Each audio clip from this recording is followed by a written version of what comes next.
ಇನ್ನು ಭಾರಿ ಮಳೆಗೆ ಬೆಂಗಳೂರಿನಲ್ಲಿ ರಸ್ತೆಗಳೆಲ್ಲವೂ ಕೂಡ ಕೆರೆಯಂತಾಗಿದೆ. ಬೆಂಗಳೂರಿನ ಬನಶಂಕರಿ, ನೈಸ್ ರಸ್ತೆ, ಜಯನಗರ, ಆರ್ ನಗರ, ನಾಯಂಡಹಳ್ಳಿ ಸೇರಿದಂತೆ ಹಲವು ಕಡೆ ವರುಣ ಆರ್ಭಟ ಮುಂದುವರೆದಿದೆ. ಕೆಆರ್ ಸರ್ಕಲ್ ಬಳಿ ವಾಹನ ಸವಾರರು ಪರದಾಡಿದ್ದಾರೆ. ಭಾರಿ ಮಳೆಗೆ ಕೆಆರ್ ಸರ್ಕಲ್ ಬಳಿ ಟ್ರಾಫಿಕ್ ಜಾಮ್. ನೋಡಿ, ಮಳೆ ಬಂದಂತ ಸಂದರ್ಭದಲ್ಲಿ ಒಂದು ವಾಹನ ಸವಾರರಿಗೆ ಸಿಕ್ಕಾಪಟ್ಟೆ ಕಿರಿಕಿರಿ. ಯಾಕಂತಂದ್ರೆ ಹೇಳಿ ಕೇಳಿ ಗುಂಡಿ ಇದ್ದಂತ ಕಾಣಿಸ್ತಾ ಇರೋಂಥ ಸಂದರ್ಭದಲ್ಲೇ ಪಾಪ ಎಷ್ಟೊಂದು ಜನ ಬಿದ್ದು ಪೆಟ್ಟು ಮಾಡ್ಕೊಂಡಿರ್ತಾರೆ. ಅದ್ರಲ್ಲಿ ಮಳೆ ಬಂದಂತ ಸಂದರ್ಭದಲ್ಲಿ ರಸ್ತೆಯಲ್ಲಿ ನೀರು ನಿಂತ್ಕೊಳ್ತು ಅಂತ ಅಂದ್ರೆ ಗುಂಡಿನೂ ಕಾಣಲ್ಲ, ಆಮೇಲೆ ಯಾವ ಚರಂಡಿ ಅನ್ನೋದು ಗೊತ್ತಾಗಲ್ಲ, ರೋಡ್ ಯಾವುದು ಎಲ್ಲ ಒಂದ್ ರೀತಿ ಕೆರೆ ತರ ಆಗ್ಬಿಟ್ಟಿದೆ. ನೋಡಿ, ಹೊಳೆ ಅಂತ ಆಗಿದೆ ರೋಡ್ಗಳೆಲ್ಲ. ಬೆಂಗಳೂರಿನ ಬನಶಂಕರಿ, ನೈಸ್ ರಸ್ತೆ, ಜಯನಗರ, ಆರ್ ನಗರ, ನಾಯಂಡಹಳ್ಳಿ ಇನ್ನು ಸಾಕಷ್ಟು ಕಡೆ ಕೂಡ ಸಿಕ್ಕಾಪಟ್ಟೆ ಮಳೆಯಾಗಿದೆ. ಸಂಜೆ ಸುರಿದಂತ ಈ ಮಳೆಗೆ ಸಂಪೂರ್ಣವಾಗಿ ಜನಜೀವನ ಅಸ್ತವ್ಯಸ್ತಗೊಂಡಿದೆ. ಮೆಜೆಸ್ಟಿಕ್ಕು, ಜಯನಗರ, ರಾಜಾಜಿನಗರ, ಆರ್ ನಗರ, ಹಾಗೆಯೇ ನಾವು ದೃಶ್ಯದಲ್ಲಿ ನೋಡ್ತಾ ಇದ್ದೀವಿ ನೋಡಿ, ಆರ್ ನಗರ, ಆನೇಕಲ್ಲು, ಕೆಆರ್ ಸರ್ಕಲ್ಲು ಎಲ್ಲ ಕಡೆ ಕೂಡ ಮಳೆ ಆರ್ಭಟ ಜೋರಾಗಿದೆ. ಆಮೇಲೆ ಸಂಚಾರ ದಟ್ಟಣೆ ಕೂಡ ಉಂಟಾಗಿದೆ. ಮುನ್ನೆಚ್ಚರಿಕಾ ಕ್ರಮವಾಗಿ ಒಂದಷ್ಟು ಬ್ಯಾರಿಕೇಡ್ಗಳನ್ನು ಅಳವಡಿಸಿ ಯಾವೆಲ್ಲ ಅಂಡರ್ ಪಾಸ್ಗಳಲ್ಲಿ ನೀರು ನಿಂತ್ಕೊಳ್ಳುತ್ತೆ ಅಂತ ಅಂಡರ್ ಪಾಸ್ಗಳನ್ನು ಬಂದ್ ಮಾಡಿದ್ದಾರೆ ಅನ್ನುವಂಥ ಮಾಹಿತಿ ಕೂಡ ಇದೆ.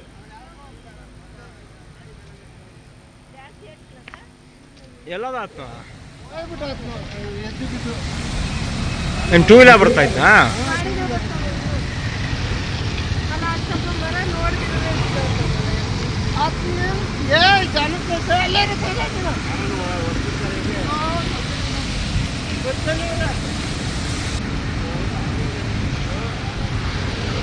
ಕಟ್ ಮಾಡಲೇಬೇಕದು ಮೋಸ್ಟ್ಲಿ.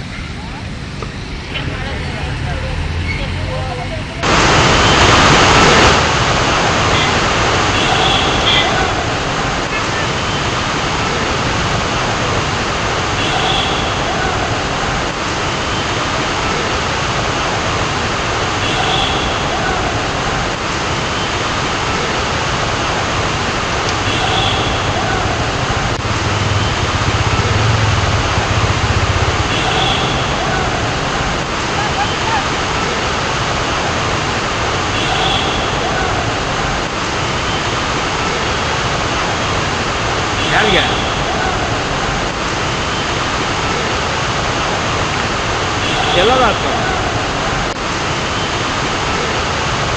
ಟೂ ವೀಲರ್ ಬರ್ತಾ ಇತ್ತಾ?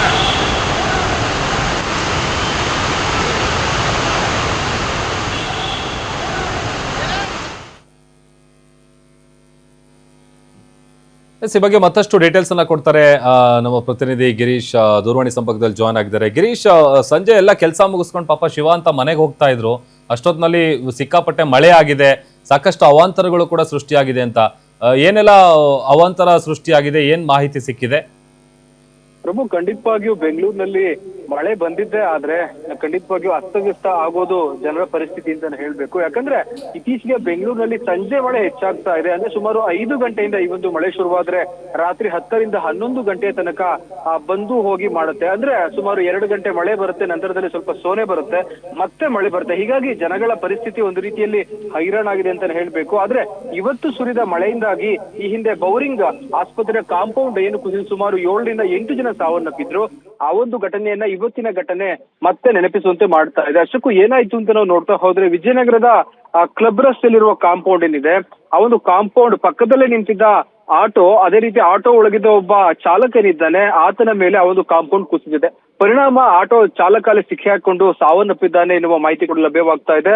ಅದು ಸಾಲದು ಎಂಬಂತೆ ಆ ಒಂದು ಕಾಂಪೌಂಡ್ ಏನಿದೆ, ಅದು ಪಕ್ಕದಲ್ಲಿದ್ದ ಒಂದು ಲೈಟ್ ಪೋಲ್ ಏನಿದೆ ಅಥವಾ ಲೈಟ್ ಕಂಬ ಅಂತ ನಾವೇನ್ ಹೇಳ್ತೀವಿ, ಅದರ ಮೇಲೆ ಬಿದ್ದಿದೆ. ಪರಿಣಾಮ ಅಲ್ಲಿನ ಲೈಟ್ ಅಂದ್ರೆ ಸುಮಾರು 8 kV ಇರುತ್ತೆ, ಅಷ್ಟೊಂದು ವೋಲ್ಟೇಜ್ ಇರುವ ಆ ಒಂದು ಲೈಟ್ ಪೋಲ್ ನೆಲಕ್ಕೆ ಬಿದ್ದ ಪರಿಣಾಮ ಅಲ್ಲಿನ ನೆಲವೂ ಕೂಡ, ಅಂದ್ರೆ ಏನು ಮಳೆ ಬಂದಿರೋ ಪರಿಣಾಮ ಸಾಕಷ್ಟು ನೀರು ನಿಂತಿರುತ್ತೆ. ಹೀಗಾಗಿ ಆ ನೆಲವೂ ಕೂಡ ಅರ್ಥಿಂಗ್ ಆಗ್ತಾ ಇದೆ. ಬರೀ ಕಾಲಲ್ಲಿ ಹೋಗಿದ್ದೆ ಆದ್ರೆ ಖಂಡಿತವಾಗಿಯೂ ಅಲ್ಲಿ ಕರೆಂಟ್ ಶಾಕ್ಗೆ ಒಳಗಾಗ್ತಾ ಇದ್ದಾರೆ ಜನರು. ಸೊ ಈ ರೀತಿಯ ಅವ್ಯವಸ್ಥೆಗಳು ಬೆಂಗಳೂರಿನಲ್ಲಿ ಆಗ್ತಾ ಇದೆ.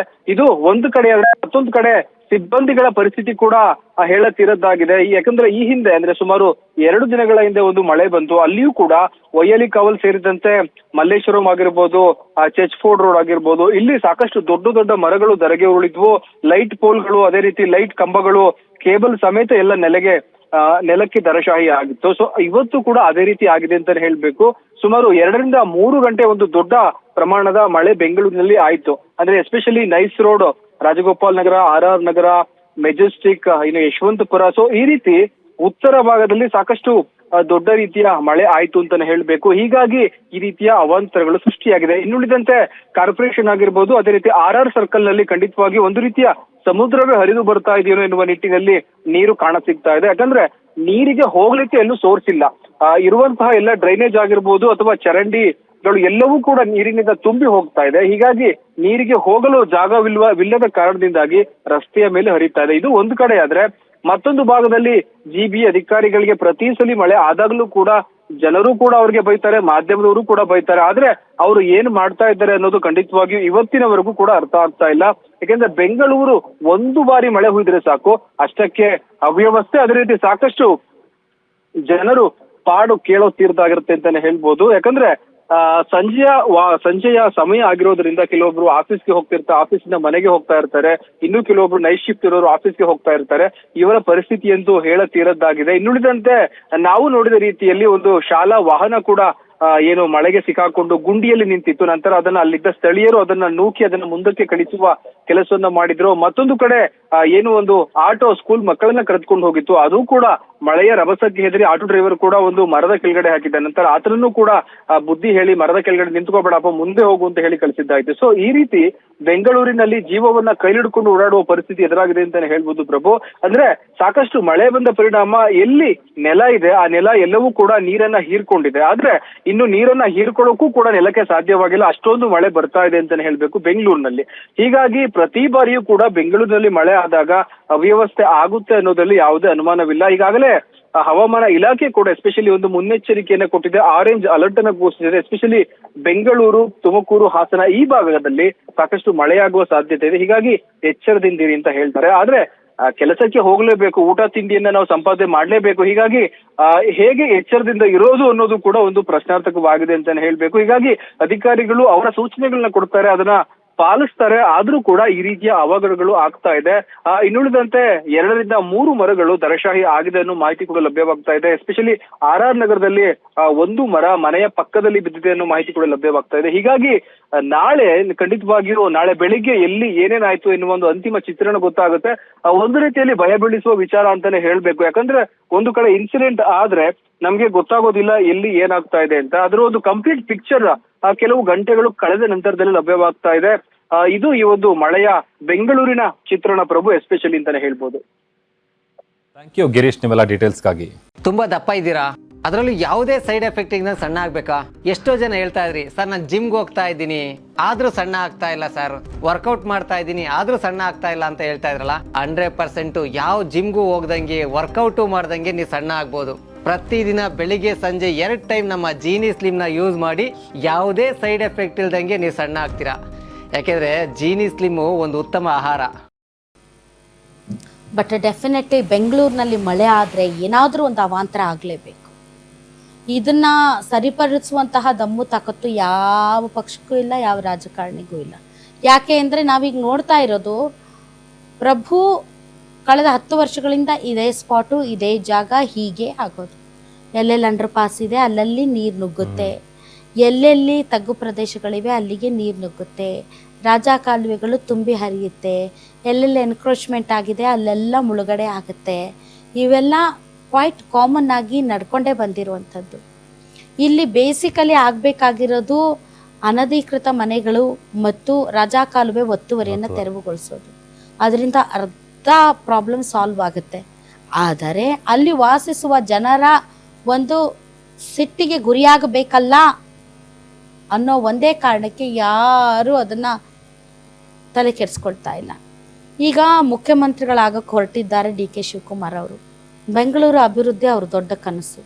GBA ಮಾಡಿ ಬೆಂಗಳೂರನ್ನ ಅಭಿವೃದ್ಧಿ ಮಾಡ್ತೀನಿ ಅಂತ ಹೊರಟಿದ್ದಾರೆ.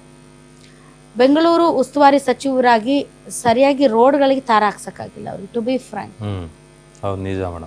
ಬೆಂಗಳೂರಲ್ಲಿ ಗುಂಡಿ ಮುಚ್ಚೋ ವಿಚಾರದಲ್ಲಿ ತರಾತುರಿಯಲ್ಲಿ 1000 ಮುಚ್ಚಿಸಿದೀವಿ, 1000 ಮುಚ್ಚಿಸಿದೀವಿ ಅಂತ ಅಂದ್ರು ಈಗಲೂ ಮಳೆಗಾಲ ಬಂದರೂ ಕೂಡ ಅಲ್ಲಲ್ಲಿ ಅಗಿಯೋದು ಬಿಟ್ಟಿಲ್ಲ. ಯಾವ ರೋಡಲ್ಲಿ ಹೋದ್ರೆ ನಾವು ಮನೆ ಸೇರ್ತೀವಿ ಅನ್ನೋದ್ರ ಬಗ್ಗೆ ಖಾತ್ರಿನೇ ಇರಲ್ಲ. ಎಲ್ಲ ರೋಡು ಅಗದಿದ್ದಾರೆ. ಮಳೆ ಬಂದರೆ ಆ ಅಗದಿರೋ ರೋಡಲ್ಲಿ ನೀರು ತುಂಬಿದರೆ ಎಲ್ಲಿ ಅಲ್ಲಿ ಗುಂಡಿ ಇದೆ ಅನ್ನೋದೇ ಗೊತ್ತಾಗೋದು. ಇಂತಹ ಪರಿಸ್ಥಿತಿ ಬೆಂಗಳೂರಿನಲ್ಲಿದೆ. ಸೊ ಈ ಬೆಂಗಳೂರನ್ನ ಒಡೆದು ಇದನ್ನು 3 ಭಾಗ ಮಾಡ್ತೀವಿ, 4 ಭಾಗ ಮಾಡ್ತೀವಿ, 5 ಭಾಗ ಮಾಡ್ತೀವಲ್ಲ. ಬೆಂಗಳೂರನ್ನು ಫಸ್ಟ್ ಆಫ್ ಆಲ್ ಸರಿದಾರಿಗೆ ತರೋದಕ್ಕೆ ಒಂದು ಆ್ಯಕ್ಷನ್ ಪ್ಲ್ಯಾನ್ ಬೇಕಾಗಿದೆ. ಇಲ್ಲಿ ಬೇಕಾಗಿರೋದು ಹಿಂದೆ ಅವರವರು ತಮ್ಗೆ ಹೆಂಗೆ ಬೇಕೋ ಹಂಗಂಗೆ ಎನ್ಕ್ರೋಚ್ಮೆಂಟ್ ಮಾಡಿಕೊಂಡ್ರು. ಬೆಂಗಳೂರಿನ ಭೂಮಿಯ ಬೆಲೆ ಗಗನಕ್ಕೆ ಏರಿದೆ. ಹೀಗಾಗಿ ಈಗ ಏನು ಮಾಡೋಕ್ಕೂ ಅಸಾಧ್ಯವ. ಒಂದು ಆ್ಯಕ್ಷನ್ ಪ್ಲ್ಯಾನ್ ಮಾಡಿ, ಫಸ್ಟ್ ಇದನ್ನು ಸರಿ ಮಾಡಿ, ಆಮೇಲೆ ಇದನ್ನು ಎನ್ಲಾರ್ಜ್ ಮಾಡಿ, ಆಮೇಲೆ ಇದನ್ನು ಏನಾದರೂ ಮಾಡಿ.